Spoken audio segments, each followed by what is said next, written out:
Greetings and welcome to this week's episode of UC Weekly News. I'm your host, David Danto, as always, and this is our CES wrap-up show. We were all at CES 2025, and this is going to be the show that kind of puts the conversation to bed for just about another year until we feel like talking about it or something else happens. My guests with me are my guests that were with me when we talked about CES beforehand. We're missing Deborah. I think she's off doing her vacation. Mark Peterson is with me. Mark, say hi. You're joining from your vacation. Where are you today? I'm in Todos Santos, so it's a complete opposite of consumer electronics. It's near Cabo, down in the Baja. Well, I really do appreciate you taking the time. Your internet looks good. You know, you're calling from a phone. That actually looks good. Amazing what the technology is doing. And of course, Avi Greengart is with me. Avi, say hi to everybody. Say goodnight, Gracie. Okay, So, good. So, yeah, so let's I talk am about. not on vacation. I am. I'm back from CES, and if the camera wasn't blurred, you'd be seeing piles and piles of boxes of things that we picked up that need to be reviewed. So, Yeah, I had a couple of them myself as well. So we'll get into the things that we saw there. But let's talk about the experience of CES. You know, I asked this question on my show that I produced from there to a couple of people that have been at the show, and you know, I've been going to CES now for more than 3 decades. I know you guys have been going for quite a while as well. How does this compare to last few shows or years ago? What's changed? What's different? What's better? What's worse? Avi, what do you think? What's your experience around it? it was a little bit more manageable this year, in part because I was not managing most of it. I was stuck at the Venetian in meeting rooms for a lot of it. But the CES claims there were 141,000 people. It didn't feel like it was quite that overwhelming. And the Uber drivers were all complaining that it wasn't as busy as they'd hoped, though I can tell you that it did still take an hour to get out of the Venetian if you tried to pick an Uber around 4 to 5 p.m. in the afternoon when the show was on. So it was still CES. And Mark, what about you? What were your experience? Is it just logistics and the keynotes being scattered all over the city and everything else? Well, I took Avi's advice. I went to Eureka Park, and then from there was able to take that shuttle over to the convention center. That was it. That was a smart move, I think. Thank you, Avi, for that. Sure. So I saw the logistics were a little bit more reasonable. Also, I think that the booth arrangements like LG and other ones that used to be pretty confined, like boxed in, they I think had a better sense of the traffic and flow. So they're a little bit wider and more open, so you could get through. Um, and from a takeaway, I had a sense of it was sort of this either some products that were being available today or complete vaporware. And of course, I was looking for what was happening in the trend side. Um, and there was so much to see, right? So, we'll get into dive into some of what we were seeing as impactful. But I think it was as effective as possible on getting a litmus test of where we are. But I was not seeing a standout product. I didn't see anything that particularly that I would say was like we were talking about before the show with the with your little rabbit, right, Avi, from last year. I didn't see a rabbit this year. Did you? I did. I saw several. By the way, I actually just pulled out the rabbit this morning, and it gave me actually useful advice on local coffee places. Um, Awesome. as a solution to ADHD overwhelming work, trying to catch up from CES, I was actually impressed. That was clever and fun. But there were several things that jumped out at me just in terms of exciting gadgets. Lenovo had and I had to write it down. It is the ThinkBook Plus Gen 6. That is the laptop that the screen extends from a 14 something inch square display to a 16 something inch rectangular display. Is actually because of the because of the way those are measured, the when it goes into the full extended mode, it's actually a lot of additional screen real estate. This is going to be an actual product that you can buy. It looks like a prototypey thing, and they did show it off as a prototypey thing at one point. But they're bringing it to market in the next few months. It's going to be very expensive, $3,500, but it is not just a gimmick. It's actually useful. Other gimmicky things that were actually useful on the home side in robotics. I saw a couple of companies that were adding robot arms to their robot Vacuum vacuums. cleaners. Yep. Yeah, and the Roborock, and again, had to write this one down. Saros Z70. The key is that they actually have a name for the thing because, again, this is going to be a commercial product. They wouldn't tell me how much it costs, but the PR person has already earmarked one for me. So I'm really looking forward to doing that. I have a 12-year-old who leaves socks everywhere. And this will not only pick them up so that it can continue mopping or vacuuming, but it will actually put them in a designated spot. So a little bit of tidying. We're not quite at Rosie the robot from the Jetsons yet, but these robots are able to now navigate up slight inclines. They're able to um, detect, particularly. I have one in from Roborock now that actually can map and understand your room to the point where if there's something that's there temporarily, it knows that it's just there temporarily and it can go around at that time, but it knows not to remap the room. All kinds of great stuff like that that are actually coming to the market. And then there were some announcements that I thought were actually genuinely impactful. Particularly, the big one for me was Qualcomm. It announced the Snapdragon X. Previously, they started backwards. They started with the X Elite, then they went to the X Plus. Now they're finally coming to the bottom, which is the Snapdragon X. And these are chips that go into Windows laptops that will start at $600, but have all the AI capabilities of the high-end machines. So we're starting to see long life, good thermals, chips going into inexpensive laptops, both for consumers and enterprise, with the ability to do AI on device. Whether that's meaningful or not, we'll have to see. But those were some pretty big highlights for me. Good. So you got some impressive products. Mark, what about you? What did you see that really knocked your socks off? Well, I guess I liked the salty spoon. I thought that was kind of cool. We saw that early on. Mm. No, The one that actually, zaps you. I didn't see a lot that knocked my socks off. I thought that I tried on the Ray-Bans, right? I wanted to see, exactly how it felt to wear a pair of these glasses. And in this case, Dave, they were coming up, because of the hearing aid advancements. Now you can put the, hearing capabilities into. So not only are they using them for speakers, but directional sound. Well, Just that's terrible.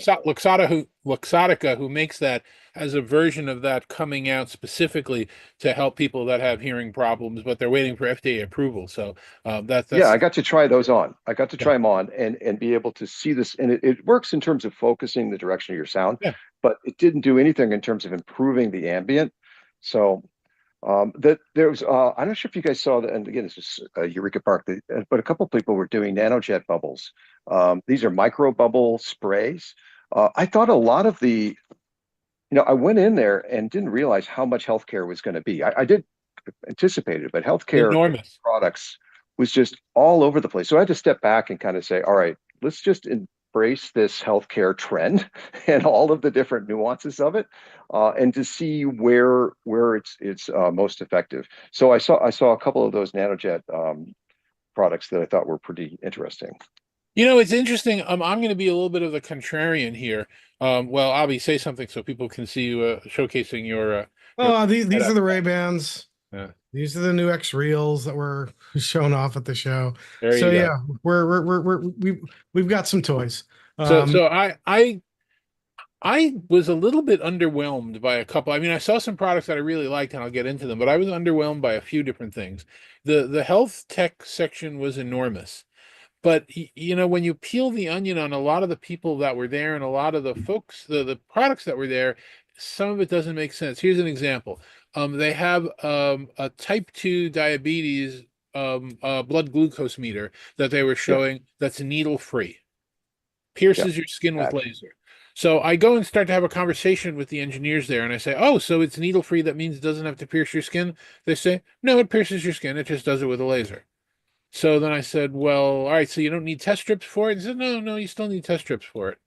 So I'm trying to figure out what the advantage is here. They said it's for people who are afraid of needles, and you're telling me that people who are afraid of needles are not afraid of putting a laser on their finger. They So might not be. I mean, that is, it you'd it be surprised. People are really afraid of needles. it seemed like it wasn't all that it was made out to be. There were a number of Aura copycats at the show this year. There are a lot of people starting to produce rings like that. I was a little flabbergasted. I don't know if you guys get over to the Central Hall. I'm an old guy. That's where the show used to be, so I always start there.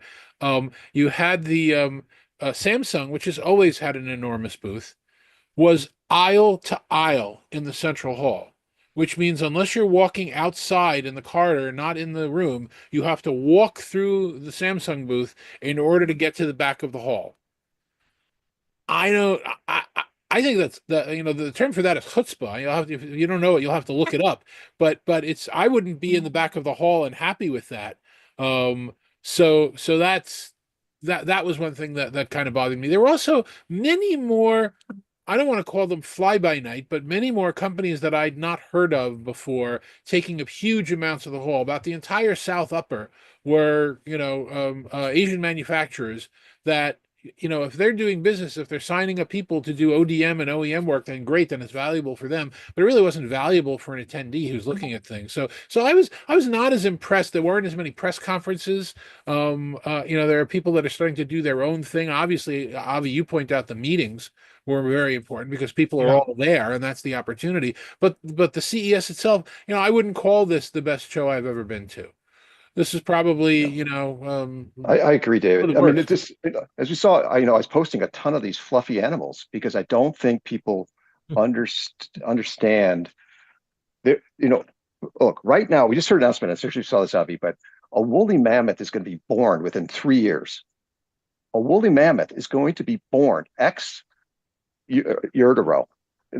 We're in a phenomenal science space, right? We're in a phenomenal engineering space, and yet we're making fluffy toys with blue eyes that flash. I think what's Some of happened is that the consumer marketing people are thinking of the innovations as iterative, not blue ocean. So they're only what is affectionate intelligence, anyways, right? You ask LG, it yeah. reminds you to take an umbrella. I mean, they don't understand what generative AI can do. What did Zuckerberg just say last week? Within this year, you're going to have an IT programmer, at mid level, right? Let's say he's not right. The point is, it is completely potentially much more advanced and much more capable if these consumer products can really understand what it needs, they need to go to school and understand. I'm sorry, I'll be over to you. No. I'm like, look, I mean, it's fair to gripe, but I did see, first of all, some of those fluffy stuffed animals were developed for a purpose. So Yeah, there's therapeutic. Yes. Yeah. I saw a little golden retriever puppy called Jenny that's Yeah. designed I saw to Jenny. work for folks with dementia who cannot care for a real live Yeah. Not dog. certified. Yeah. And the business model makes sense. They're just planning to lease them to to nursing homes and hospitals and individuals. Makes perfect sense. This is a great idea, great product. On the health stuff, Eli had this is a Hormones. non-invasive hormone test. This one is for Yeah. cortisol. They also have progesterone, and they're working on others. You just stick it in your mouth. 20 minutes later, your app takes a reading of it and can give you an actual reading, not just a pass-fail.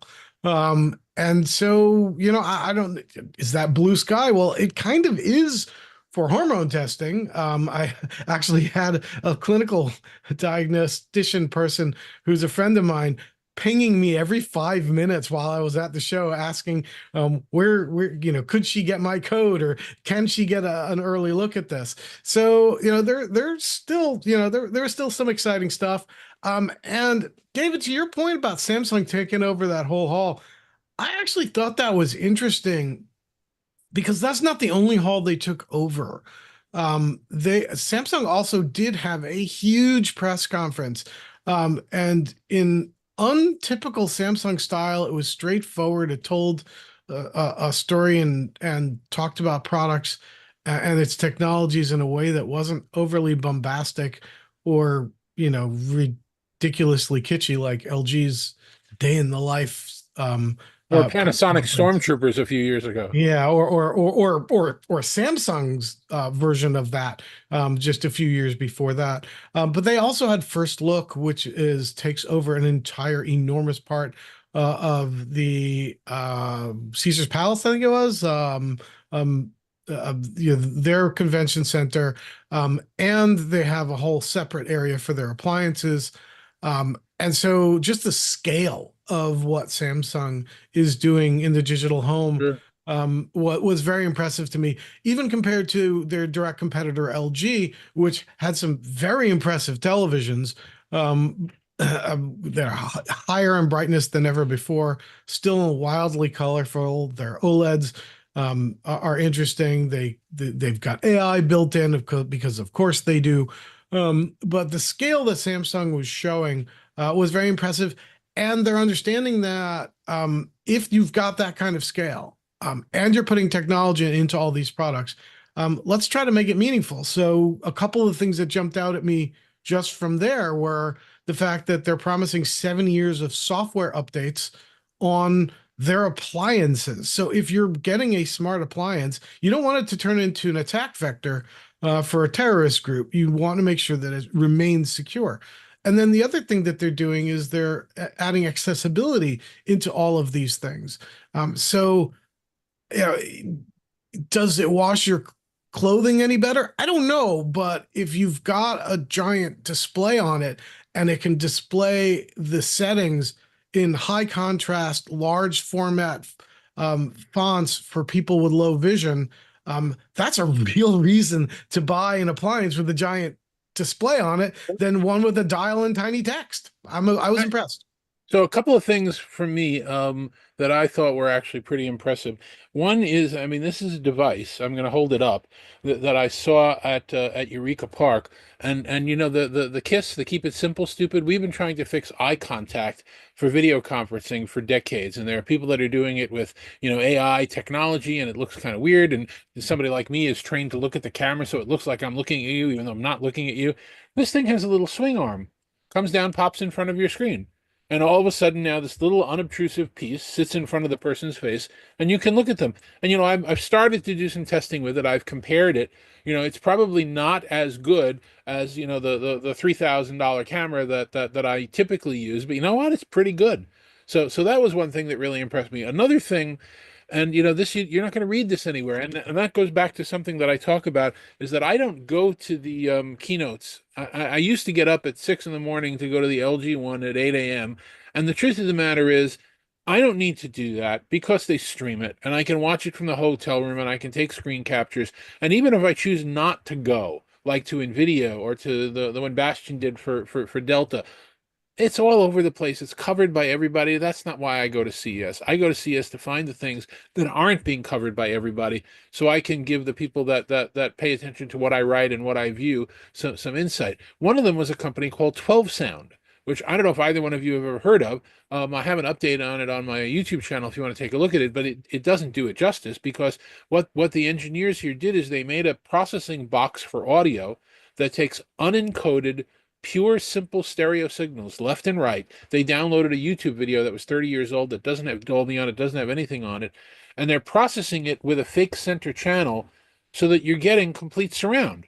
Hmm. And you sit in there and you're listening to spatial audio, and wow, it was really impressive that they're just running things through this box. So who might use that? Automotive companies, if they're trying to get better sound, theaters that don't want to put in 7, 8, 10, 12, 15 speakers, they just want to add a center channel and they can duplicate the spatial audio. And there are a lot of places that we use. So that was very impressive to me. And the other thing that I was really interested in, if you're a frequent attendee of CES, I would say about 10 years ago, I think it was a JLab came out with the first under $40 earbuds, which is kind of what broke the back of the high-end companies of Jabra and Plantronics and everybody. They kind of pushed everybody out of the consumer business. And the earbuds, when you're not buying a brand, when you're not buying Apple or something else like that, you're buying them at the grocery store checkout line for $20. What we had this year was a resurgence of earbuds that Yeah. do other things for roughly the same price. Now, we've always had translation earbuds. You had one there called Buddy, which records your voice for 8 hours, and then you dump it over to an AI engine, and it records everything you promised to do and all your to-do tasks and everything else. There are ones there to help snoring. Whether it's to prevent you from hearing your partner that's snoring, so there's sleep buds. They're as people with hearing issues. All of a sudden we had these tremendous resurgence of earbuds for multiple purposes. And again, the prices weren't outrageous. So I got a few of them here I have to test. And Clear had a really outstanding. And the interesting thing, one company that shall be remain nameless released a set of monaural earbuds in their standard old style, the one-ear earbuds. And I guess the reason you would wear a monaural Bluetooth earbud is because you want to hear the stuff going on around you, and you don't want to, get knocked over, or you're driving or talking or whatever. Most other companies now have settled on the open ear earbud style, where it goes over the back of your ear and it sits above your ear canal. And some of these sounded amazing. There was even one company, Like Me, that was showing an over-the-ear earbud. It doesn't go in the ear canal, and they were doing active noise canceling. It wasn't great active noise canceling, it's not covering your ear, but it worked. So between Clear and Like Me and some of these other companies, I think we're seeing a resurgence of what earbuds can do and what the And the case Shocks can too. do. Shocks, I have the old open Yep. comms from Shocks, but Shocks had a whole bunch of new ones They had a out bunch of new ones. The there. pricing was quite high for what they were offering, but you could swim with them and do things that normally you Yeah. wouldn't be able to do. And I think what you're saying, I think we David, saw Altec Lansing do a $30 pair of earbuds with a display on the case, Right. and to show whether it's paired and how much battery is left, which is It's stunning how shockingly much good for that kind of the money. how this is such a resurgence of earbuds. I wrote an article about it, but it's definitely something that we need to pay attention to. The one of the Clear ones, their high-end Arc 3s, they have a sports version, so it'll give you pulse ox, and it'll give you I think blood pressure or something. It's giving you this information on the case for, again, Heart rate. roughly the same I price believe it was for heart earbuds. rate. Heart rate. So Yeah.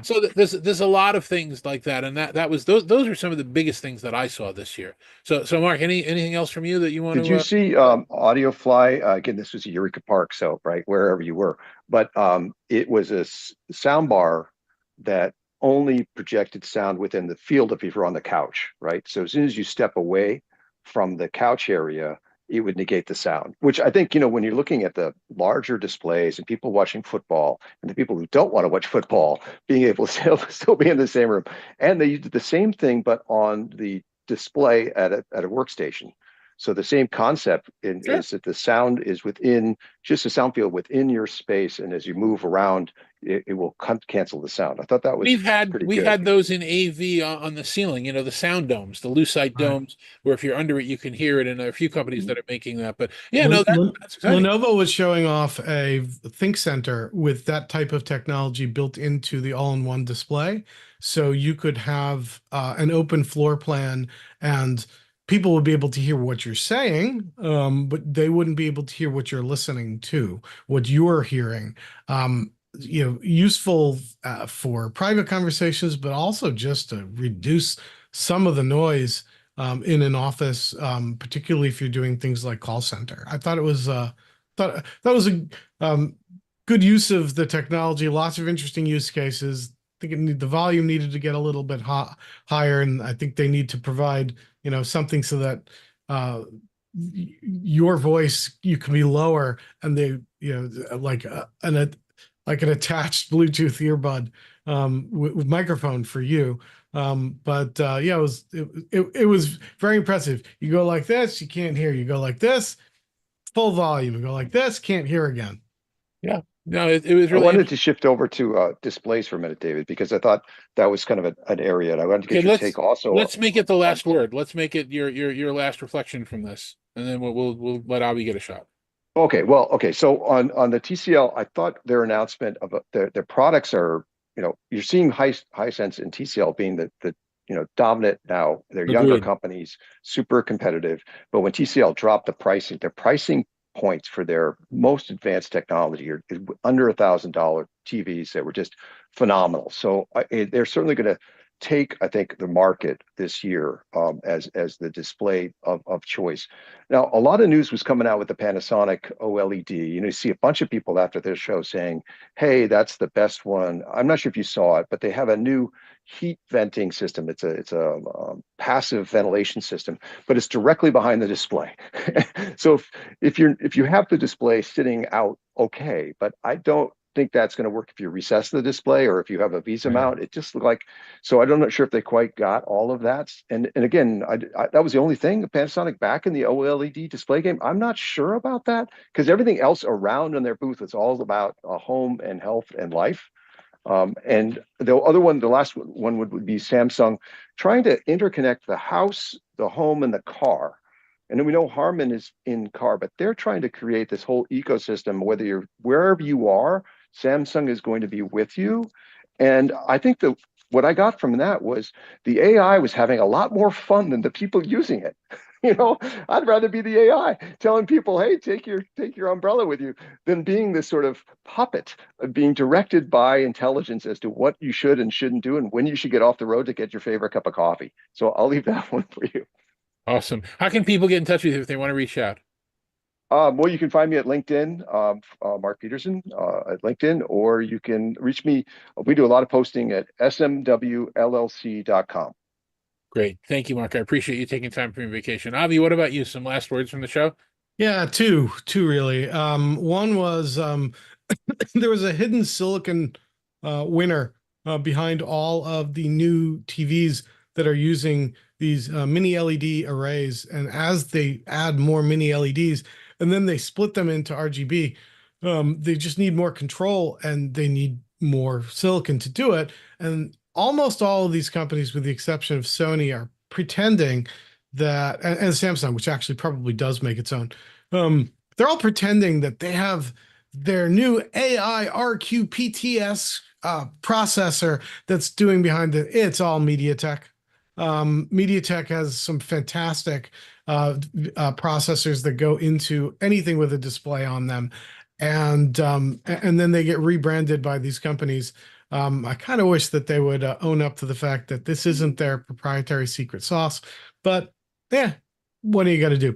The other thing that jumped out at me where that was again those smart glasses. I saw right before CES. I even showed off. I have one of them. XReal has the One, and then there's the One Pro that's coming that are display glasses, and the One Pro has a really wide field of view, and that makes them very useful. And then I saw smart glasses that you're intended to wear all day from companies like Even Realities. There's the G1, and it looks like a regular pair of glasses. There are displays in it because of the constraints of battery and heat and computing. It's designed to do very little. There's no camera on it, but it can bring your notifications into your field of view. It can bring your directions into your field of view. These are useful capabilities that are kind of like superpowers that add to your daily life. I got hands-on with one. Don't have a review unit in yet, but I'm really looking forward to that. Well, if somebody wants to reach out to you, how do they do that? Techsponential.com or at Greengart on most of the social platforms. Terrific. Thank you, Avi. Thank you, Mark. Thank you for watching. We really do appreciate it. We will see you on next week's show. Take care.